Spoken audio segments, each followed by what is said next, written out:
Hi everyone, welcome back to my channel. This is my 2024 wash and go routine, and I'm going to be very honest, very blunt, and realistic as I can be with you guys. Now, I've dyed my hair so many times. I feel like ever since I turned like 16, I started dyeing and bleaching my hair a lot. I'm kind of currently on a journey where I'm not dyeing my hair anymore, so that's why it's not its regular blue. It's kind of faded to this swampy green, but I've gotten a lot of compliments on my hair and a lot of people asking like, how do you do it? How do you keep up with your curls, even with dyeing it so much? So this is really what it is. Now I'm gonna start with the really simple part, cleansing and conditioning my hair. Now my hair is pretty thick, so I gotta make sure it's fully wet before I start the shampooing. So I use the Mielle Rosemary Mint shampoo and conditioner, and y'all, I always called it like Millie or Mielle, and my friend finally told me that it's not pronounced that, it's called Mielle. All right, so I only wash my hair, like shampoo it, once a week. As you can see, I really mainly focus on the scalp. So I'll start at the roots with the shampoo, scrub my scalp pretty good, and then I'll rinse it and let the shampoo kind of just fall throughout the rest of my head. Because my hair is curly and it's dyed, I only want to wash my hair once a week to give my natural oils enough time to get to my ends. Okay, you guys, now this is my holy grail. I just came across the Amika line this year, and as you can see, the Intense Repair Bond Mask I have used up completely. And because I like the Intense Bond one so much, I wanted to give the other ones a try. So I got the Hydra one, and I definitely like it. It definitely helps a lot with putting moisture back into your hair. But I'm not gonna lie to you guys, the Intense Repair Bond one, it takes the cake for sure. My hair looked and felt so much better with only using the mask once. So if you guys are needing something to help repair your hair, I definitely recommend the Intense Bond one. But if you're only looking for, bringing moisture back into your hair, you can go with the Hydro Boost. So with the Rosemary Mint conditioner, I do two things with this. I will put 3 to 4 pumps throughout my hair, and then I like to focus it on my scalp too, because the mint in the shampoo and conditioner really helps with any itching. And then also, you can never have too much conditioner when detangling curly hair. And now for the fun part. I will section off my hair into 2. It just makes it easier for detangling. This type of brush, it's like a wet brush. It's my favorite kind of brush to use when detangling. Now I will say I got this brush from TJ Maxx because your girl is trying to save $1. It's not my favorite brand of this kind of brush, but it is this brush is my favorite style. And I felt like I just said brush like 15 million times. Now, the golden rule with detangling your hair, you start from the ends and you work your way up, and that is what I am doing here. Look at that bounce, that definition. We love to see it.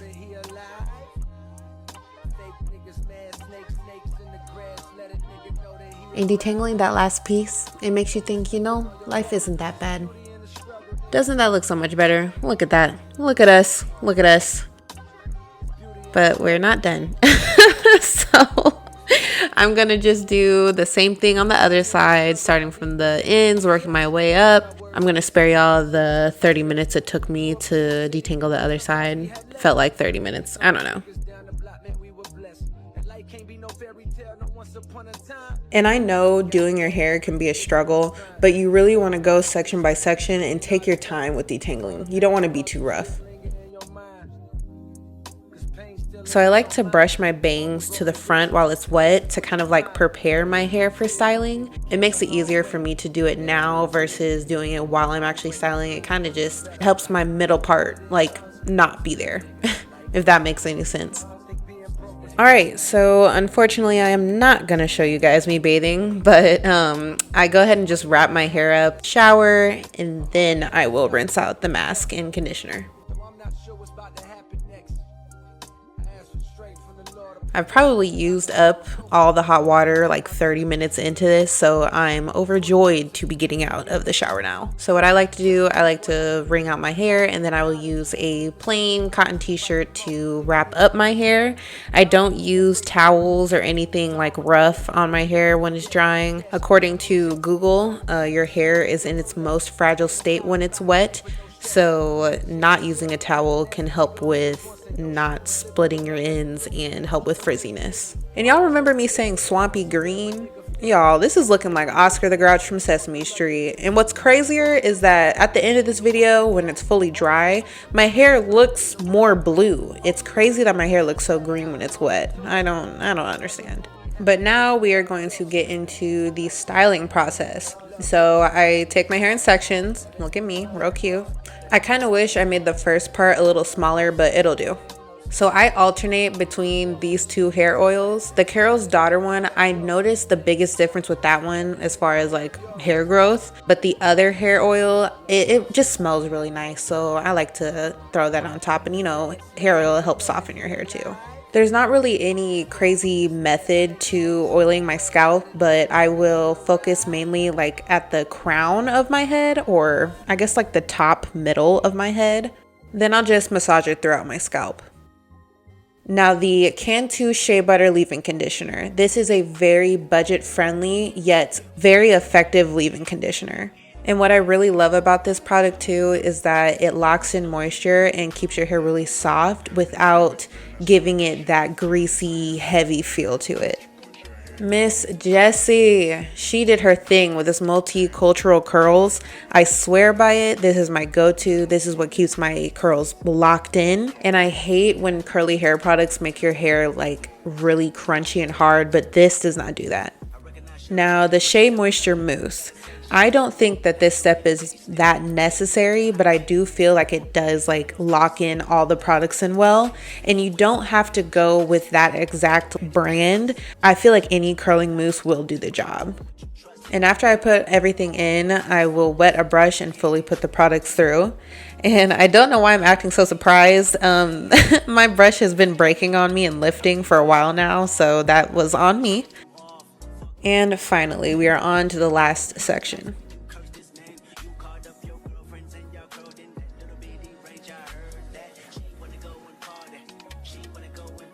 And the top part are my bangs, so we're just going to leave the best for last. Now for the middle part, I will split that in half because it makes it easier. The smaller the sections, the more defined your curls will be. Yes, it will take a little bit longer, but you want that definition. And I'm not gonna hold you, I kind of wish that I split the very first section in half more, but you know, we're realistic here. So we are just repeating the process. Oiling the scalp, then we'll move on to the leave-in conditioner, then the curling hair product, and then lastly the mousse.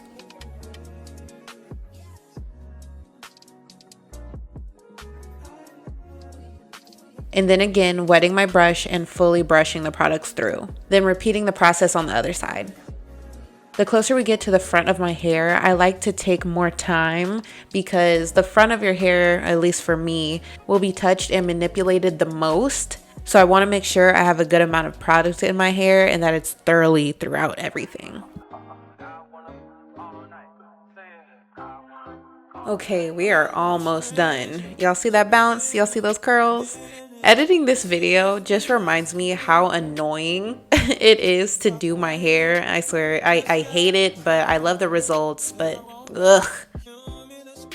I look crazy, but this is how I do my bangs. I will take a little bit of this oil. I don't do a lot because I struggle. Anyways, but I'm kind of glad I dropped some of that oil because I really don't put a lot of oil in the front of my hair.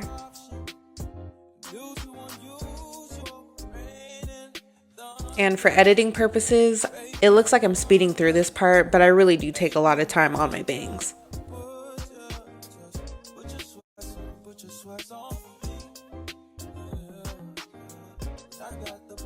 By the time I make it to the front of my hair, it's starting to dry, so I would suggest a spray bottle. And if your scalp naturally gets oily pretty quickly, I would just put a couple drops of your favorite oil into the bottle, so you're basically just oiling your hair as you go. But for me, how I keep my hair damp throughout this whole process, I just wet my brush like every time I'm getting ready to brush the products through.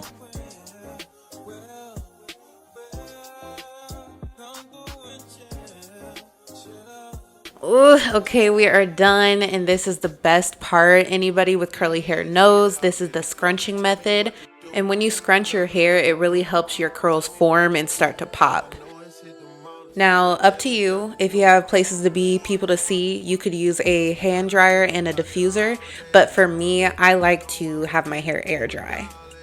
Now this next clip is going to be my hair about an hour after it's been drying. Not fully dry, still a little damp on the roots. But y'all see how blue my hair is now versus when it was wet and really green? I don't understand. And this is about 2.5 to 3 hours of air drying. We are fully dry, full of volume, and full of curls. I really hope you guys enjoyed this video. I hope you love the results like I do. We are on a curly hair journey. Give me a couple more months and curls are going to be popping even more. But yeah, stay tuned for the next video. If y'all have any more questions, comments, or concerns, let me know. Like and subscribe, and I'll see you on the flip side. Really seem like I wanna test my love for you. Don't know how to express my love. That's why American Express.